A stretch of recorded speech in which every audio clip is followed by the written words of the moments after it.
Hi friends, సుగుణాలు ఛానల్కి స్వాగతం సుస్వాగతం. నేను మీ స్వీటీని. అందరికీ శ్రీకృష్ణ జన్మాష్టమి శుభాకాంక్షలు.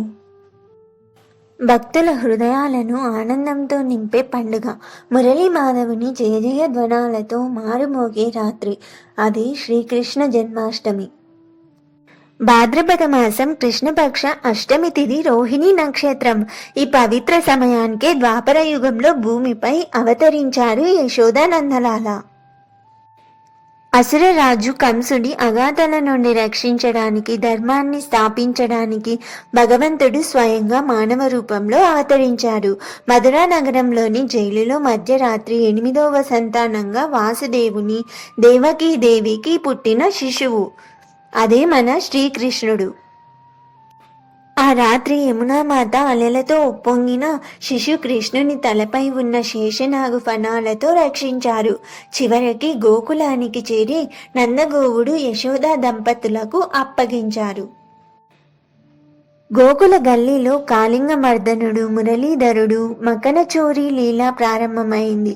గోపికల మనసులను మురిపించిన వేణుగానాలు, రాసలీలలు, భక్తి విహారాలు ఈరోజు స్మరించుకుంటాం. ఈ రోజున భక్తులు ఉపవాసం ఉండి అర్ధరాత్రి పూజలు చేసి బాలకృష్ణునికి పాలు, వెన్న, మకరందాలు సమర్పిస్తారు. ఆలయాలు పూలతో, దీపాలతో అలంకరించబడతాయి. చిన్నారులను కృష్ణ వేషధారణలో అలంకరించడం కూడా ఒక ప్రత్యేక ఆచారం. మధుర, బృందావన, ద్వారక ఈ పుణ్యక్షేత్రాల్లో జన్మాష్టమి ఘనంగా జరుపుకుంటారు. భక్తి గీతాలు, జపాలు, భజనలు రాత్రంతా మారుమోగుతాయి.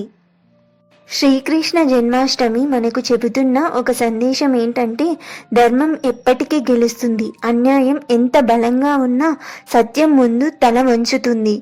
భక్తి, ప్రేమ, సత్యం, ధర్మం ఇవే శ్రీకృష్ణుని బోధనలు. అందుకే ఈ జన్మాష్టమి రోజు మన హృదయంలోని కంసుడిని తొలగించి ప్రేమ, కరుణ, సత్యాన్ని పెంచుకుందాం. జై శ్రీకృష్ణ.